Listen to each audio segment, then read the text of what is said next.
Okay, Led.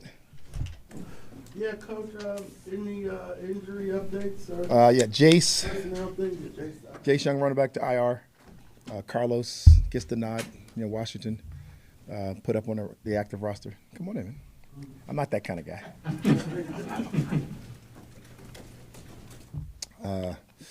That's really it, as far as injuries right now. All the guys will be practicing today. How we've been doing. Some of them on a limited basis, like throughout the week, how we've been managing people, things of that nature, but nothing else really to report. We'll give you all the specified deals we put in the injury report this week as we go. And how's Kurt doing? You all, this unprecedented streak for him of 4 games of a sub-80 passer rating. No doubt. It's tough on everybody. Like, you just want to play better so you can find a way to get out the funk and get the win.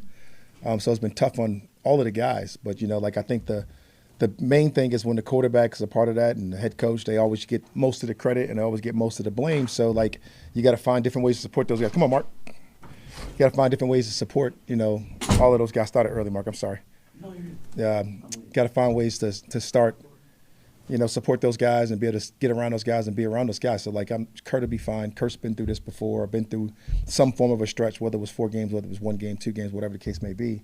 He's the ultimate professional, so I got a lot of confidence that he'll be able to bounce out of this thing. And defensively, kind of, old D-back kind of registered that. You say, hey, when it happens a couple times, tracking the balls, we probably got to go look at that. What happened there with the tracking of the balls and the play of the cornerback? One was just a bad play, the ball in the air. Probably that first one. You got to make a play on that ball. Ball was underthrown because it got hit. And when the ball's underthrown, usually those are the hardest ones to track. That receiver, Addison, actually tracked the ball a lot better than us. So that was that deal. Another one was a one-on-one, just, obviously beat the guy over the top, got the pass interference on, which is essentially a big play. Whenever it's catch say that. We got one out the beat by Clark, a man-to-man bump coverage down there by Addison, another really good play. And then the other one was a missed sack breaking out of a plaster, or what we call when you attach to the guys down the field. When the play breaks down and you vacated the middle of the field, and we vacated a couple zones in that area when people assumed the sack was going to happen, or they start to rally to things that they're not supposed to rally to, and we call that plaster rules. And our plaster rules got off, and I don't want to take away from the play that Sam Darnold made. First of all, making a guy miss, and then having the wherewithal to step up and absolutely deliver a strike down the field to a wide open Justin Jefferson. Those were the main ones. There are other big plays that happened within the framework of the game, but those are the main ones that really fell apart for us in the game, and those are the ones you got to correct, and those are things you can't have happen. Raheem, when it comes to Kirk, when you look at the film from last week and the week before, did you see things that were improved, kind of things trending in the right direction that were correctable? The week before, it was kind of one of those things where you throw 4 interceptions. That's kind of one of those things like that doesn't happen to Kurt. Happened one other time in his career, I believe. Those things don't happen. This week, we had the 2 interceptions, the one early, which you want to take back, and the one he's throwing the cow, just kind of put in the wrong placement. You'd like to take those back. But this game was a lot of different things of significant improvement as far as throwing some of the balls to Drake, throwing the balls to Mooney.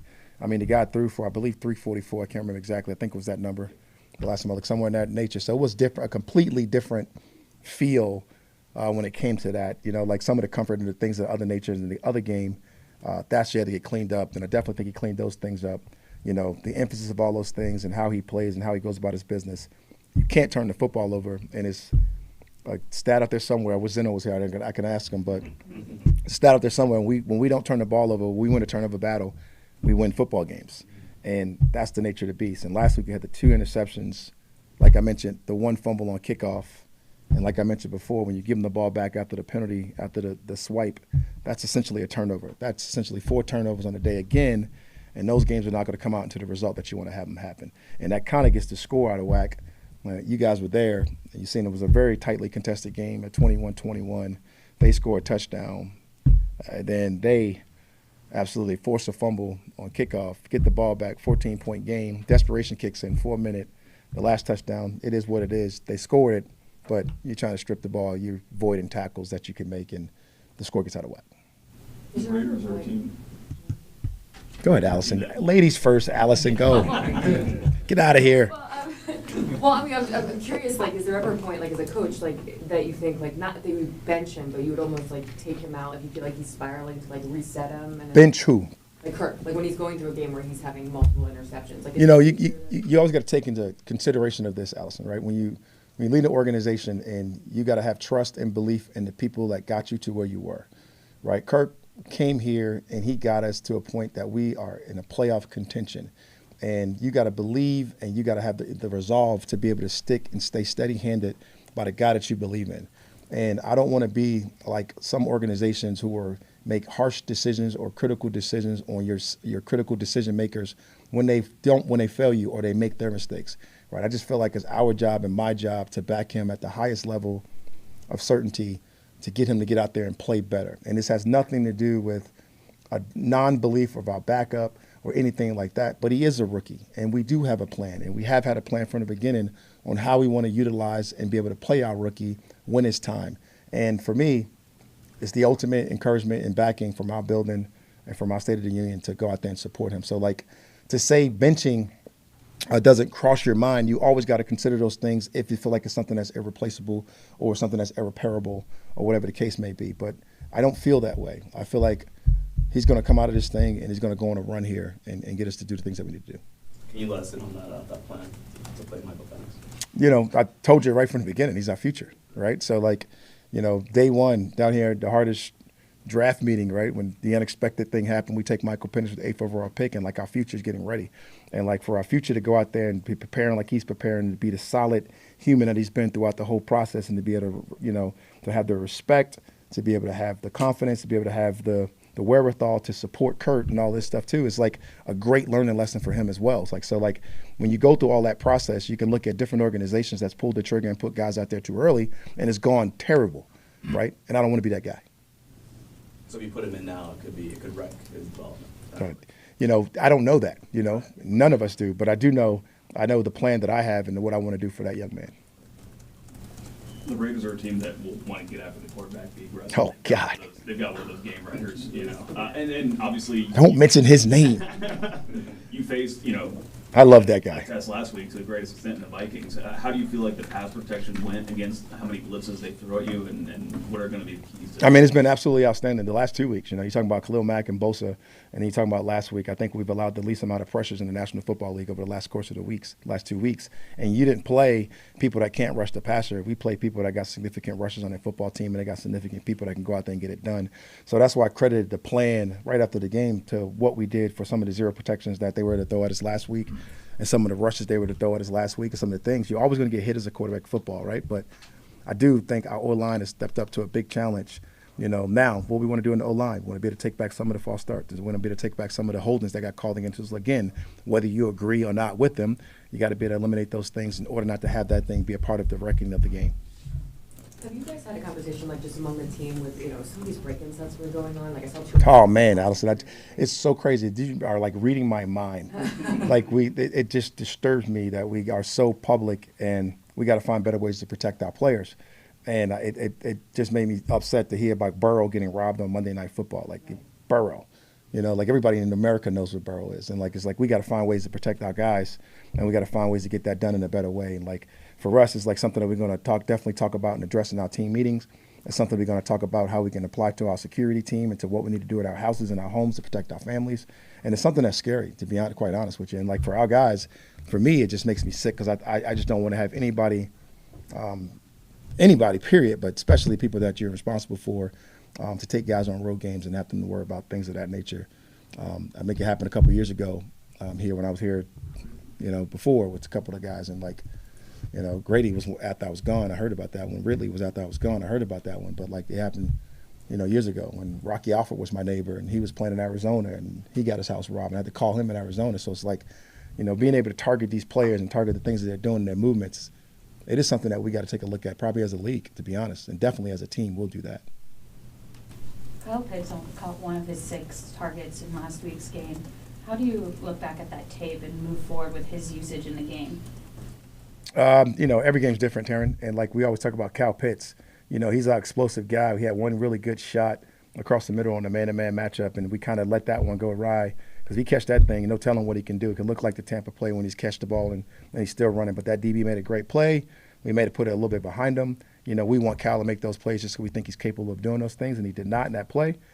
We didn't get connected on that one. So that's the one you want back, that play over the middle that could have been explosive for him, where he's different. He's a separator, right?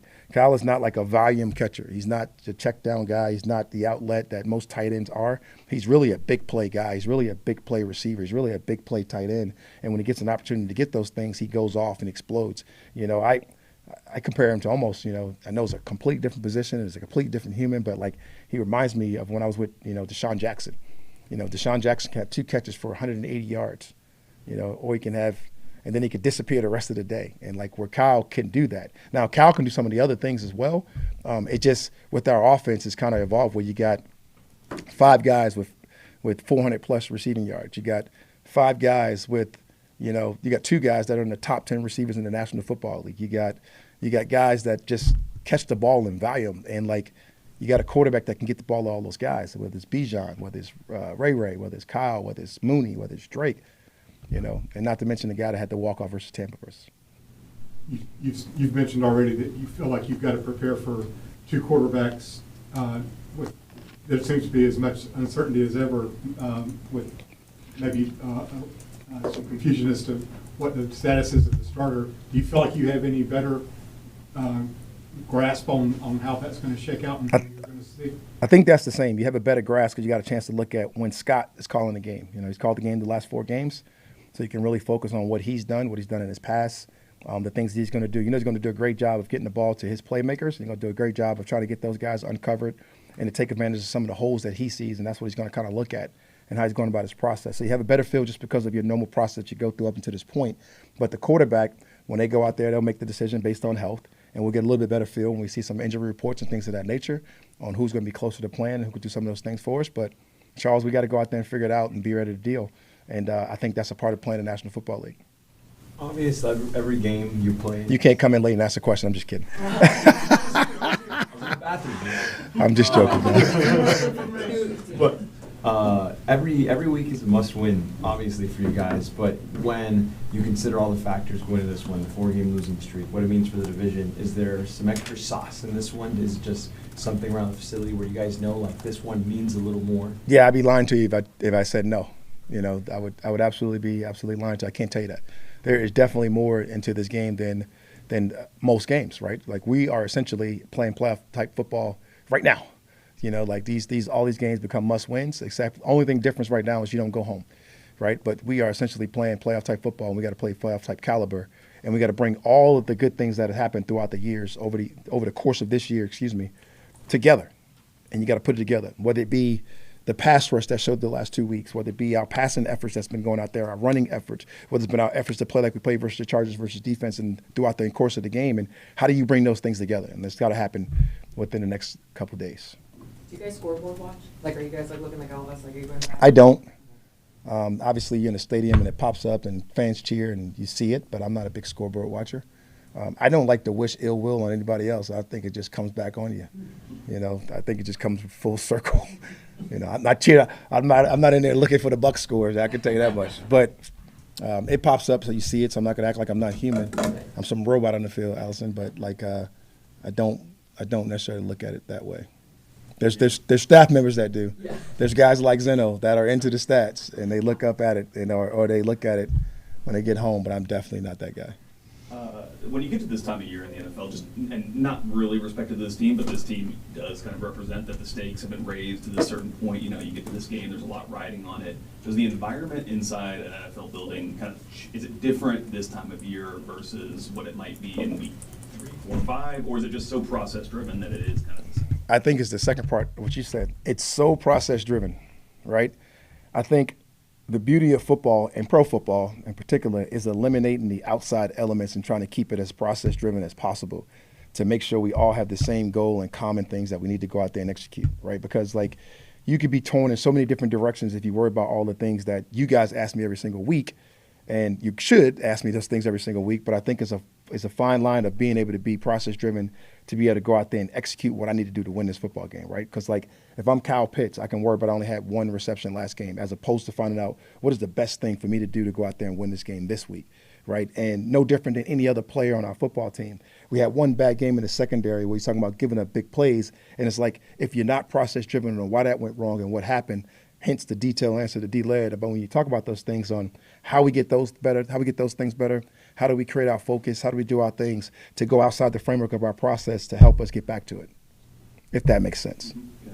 So, yes, the urgency's increased, but the urgency's increased around what we need to do to win football games. Obviously, each opponent is different, each week is different, but when you look at the performance that the secondary had last week, Yes. how do you make sure that's not a trend going into this week, especially with a guy like Darren Bowers on the other side? Kind of explained that a little bit, and I don't think it has anything to do with who's on the outside. It more has to do with what we do and how we go about our business, right? The plaster breakdown, not getting away from rules, being able to track balls in the air, those things are all about us, right? So it's really focused on what we can do and how we go out there and do it better, right? There's always going to be a Bowers on the outside. Like every single week, you can't go through a game where I say, whoo, man, we could take this week off. That just doesn't happen in the National Football League. So whether it's Bowers, whether it's Jefferson, whether it's Addison, whether it's, you keep going throughout the league, Lad McConkey, you just keep going. Whoever that player has been that we face, there's always going to be that.